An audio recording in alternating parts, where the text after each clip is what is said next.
Hello guys की हाल चाल मस्ते अस्सलाम वालेकुम ते सत श्री अकाल। मैं हूं जी आपका अपना होस्ट और दोस्त अमृतपाल, एक डेयरी फार्मर। गाइस, आज मैं एक पिछली वीडियो को रिपीट कर रहा हूं। जैसे कि मैंने आपको एलएसडी के बारे में बताया है, लंपी स्किन डिजीज़ के बारे में आपको पहले भी बताया है, उसको हम थोड़ा सा ओवरऑल में समझेंगे कि क्या है, क्या दिक्कत होती है एनिमल को, और हमें उस एनिमल को हुई हुई दिक्कत से हमें क्या दिक्कत हो सकती है।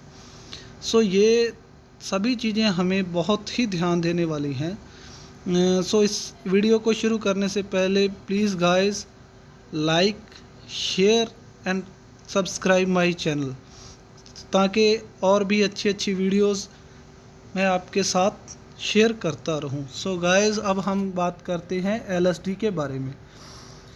एलएसडी के सिम्टम्स बहुत ही आसानी से हमें नज़र आ जाते हैं। इसके लिए हमें बहुत ही ध्यान देना पड़ता है। जैसे कि हमें मान के चलो, जब भी पशुओं में हम जाएं तो पहले उनको ओवरऑल उनको चेक करें कि क्या उसने खाना खाया, क्या उसने छोड़ा है, क्या उसका जो नेचर है उसका क्या हो रहा है, उसके जो बिहेवियर में कुछ चेंज आ रहा है कि नहीं आ रहा। और सबसे जो ज़्यादा सिम्टम्स हमें देखने और नज़र में आने के होते हैं एलएसडी या लंपी स्किन डिजीज़ में, वो होते हैं हमारे पशुओं के शरीर के ऊपर छोटे छोटे से दाने हो जाते हैं। जैसे हम कह सकते हैं कि जैसे कि आम फोड़ा टाइप हो जाता है, जैसे फिंसी निकल जाती है अपने भी, वैसे ही पशुओं के शरीर पर बहुत सी फिंसियाँ एकदम से उभर जाती हैं। मैं पहले भी वीडियो में आपको बता चुका हूँ कि इसके लिए हमें क्या क्या उपाय करना चाहिए। अब ये जो मैं आपको बता रहा हूँ, ये गाय मेरी एलएसडी में आ गई थी। अब ये जो है पूरी तरह से रिहैब हो चुकी है। एक साइड इसकी, ये देखिए, ये जो वाइट वाइट से पैच आपको दिख रहे हैं, ये एलएसडी के ही बीमारी के ही पैच हैं। ये पहले तो ये एक हिसाब से फिंसी टाइप बने, फिर ये फटे, और अब ये बिल्कुल ठीक होने की प्रक्रिया में शुरू हो गए हैं। एक साइड इसकी कम्प्लीटली ठीक हो गई है। आगे मैं दिखाऊंगा कि आप देखोगे कि दूसरी साइड में भी पिछली वीडियो में जब मैंने आपको दिखाया था उसके हिसाब से भी 70% जो है इसने रिकवरी कर ली है। ये मेरी गाय जो है ये 7 महीने से प्लस की प्रेग्नेंट है। ऐसे पशुओं में बहुत ही ज़्यादा दिक्कत एलएसडी की आती है। कई बार पशु जो है, एक तो बच्चे के कारण सूने वाले होते हैं, तो एक तो उनके स्ट्रेस वैसे ही बहुत होता है, और दूसरा साथ ही साथ ये बीमारी भी उनको स्ट्रेस देती है। जैसे कि पशुओं के पैर सूज जाना और ये फोड़े फिंसियाँ वगैरह शरीर के ऊपर हो जाना। अब देखिए, ये इसने पिछली वीडियो के हिसाब से बहुत ज़्यादा जो है रिकवरी कर ली है। आपने पिछली वीडियो में भी देखा था कि क्या कंडीशन थी इस गाय की, और अब देखिए क्या कंडीशन है। मैं आपको सही सही जो बता रहा हूँ, जो रियलिटी है। इसका जो ट्रीटमेंट हुआ है वो ट्रीटमेंट तो मैंने कंटिन्यू इसका चला, 4 दिन तक इसके जो एंटीबायोटिक टीके लगने थे वो इसके टीके लगे, और उन टीके लगने के बाद ही हमारी जो सही प्रक्रिया तो उसके बाद ही शुरू होती है। एंटीबायोटिक टीके तो हमारे पशु का एकदम से दूध सुखा देते हैं, और पशु ये ठीक है कि एलएसडी बीमारी में जो एंटीबायोटिक्स टीके हैं, ये इनको इस बीमारी को किसी हद तक रोक देते हैं, बट ये इसका प्रॉपर इलाज ये टीके नहीं है। इसका इलाज तो पशु ने अपनी इम्यूनिटी से ही करना है, वो मैंने आपको पहली वीडियो में कम्प्लीटली बता चुका हूँ। ये जो गाय है आप देख रहे हो, ये बिल्कुल रिकवर कर गई है, और मुझे यही परेशानी थी कि ये रिकवर कर जाएगी कि नहीं करेगी, क्योंकि इसके जो बहुत ज़्यादा प्रॉब्लम आ गई थी। मैंने जो इसका ट्रीटमेंट करने के बाद, एंटीबायोटिक्स टीके लगाने के बाद जो इसको मैंने डाइट वगैरह दी, वो आपके साथ मैं शेयर कर रहा हूँ।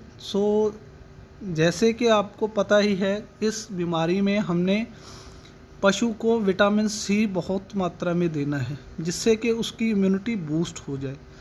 इसको 2 नींबू हर रोज़ के थे जो इसको दाने में ही इसके डाल दिए जाते थे, और इसकी फीड जो थी अमूमन हम जो हैं दूध के हिसाब से ही फीड डालते हैं। बट जब ये एंटीबायोटिक लगे तो इसने अपना दूध सुखा लिया और ये बिल्कुल ड्राई पीरियड के हिसाब में ही चली गई। तो उस हिसाब से तो हम बिल्कुल भी इसको फीड नहीं डाल सकते।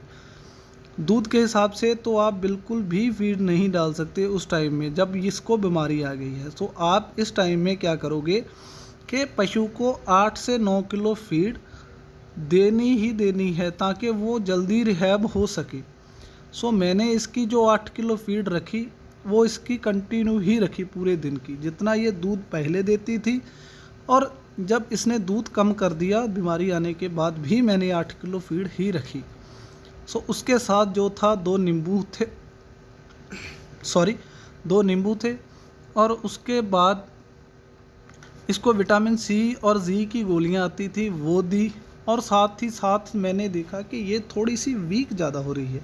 सो मैंने एक टाइम, शाम को गर्मी है इसीलिए मैंने एक टाइम ही इसको जो अपने गेहूं का दलिया 1 किलो बनाकर इसको खिलाना साथ में शुरू कर दिया, जिससे कि इसने अपना बॉडी स्कोर बहुत अच्छा कर लिया। सो अब ये बिल्कुल रिकवरी के 90% रिकवरी कर चुकी है। अब इसको कोई भी दिक्कत नहीं है। जो मेरे को डर था कि ये अपना बच्चा गिरा देगी, सो वो भी बिल्कुल भगवान ने बचा लिया उस चीज़ से। सो गाइज़, मैं आपसे ये पूरी वीडियो डिटेल में इसीलिए दोबारा बनाई कि आप समझें कि LSD बीमारी क्या है और ये कितनी भयानक बीमारी है आम पशुओं के लिए भी और एक डेयरी फार्मर के लिए भी। So please guys, like, share, comment and subscribe my channel, ताकि मैं आपके साथ ऐसी और भी कई वीडियोस लाता रहूं, जिससे कि आपको भी मेरे जितनी तो कम से कम नॉलेज हो। और हो सकता है आप मुझे कमेंट में ज़रूर सवाल किया कीजिए ताकि मुझे और भी जानकारी आपसे भी मिल सके। मैं अभी एक नया डेयरी फार्मर हूँ, मैं कोई इतना एक्सपीरियंस हैंड नहीं हूँ कि मैं आपको सिखा सकता हूँ। बट ऐसे है कि हम मिलजुल कर ही इस चैनल को चलाएंगे। और कुछ चीज़ें आप मेरे को बताइए जो चीज़ें मुझे नहीं मालूम होगी। सो प्लीज़ आप ज़्यादा से ज़्यादा मुझे कमेंट भी किया कीजिए ताकि मुझे आपकी जो है आपसे मैं भी कुछ सीख सकूं। सो गाइस, मिलते हैं एक दूसरी वीडियो में जल्दी ही। Please like, share, subscribe my channel. और आपको LSD के बारे में तकरीबन मैंने कम्प्लीटली बता ही दिया है। अब ये देखो, ये पूरा शरीर अपना भरना शुरू कर दिया है, इसने पूरी रिकवरी में आ गई है। हो सकता है 1-2 दिन में ये मैं आपको वीडियो और बनाकर दिखाऊं, जो दूसरी साइड के जो फिंसी हैं इसकी जो LSD फटी हुई है वो भी आपको ठीक हुई दिख जाएगी। अब ये फुल एक्टिव गाय है, इसको कोई दिक्कत नहीं है। पहले ये उठने बैठने में भी तकलीफ़ महसूस करती थी क्योंकि इसके पैर, खुर और जो गोडे वगैरह होते हैं वो भी इसके सूज गए थे। सो हमने जो किया इसका, ज़रूर हमें 10 से 15 दिन लग गए इसको ट्रीटमेंट करने में, बट हम इस ट्रीटमेंट में कम्प्लीटली कामयाब हुए। So guys, please like, share, comment and subscribe my channel. मैं आपसे फिर वही रिक्वेस्ट करता हूँ, आप प्लीज़ मेरी वीडियो को ज़्यादा से ज़्यादा देखा कीजिए। मिलते हैं नई वीडियो के साथ।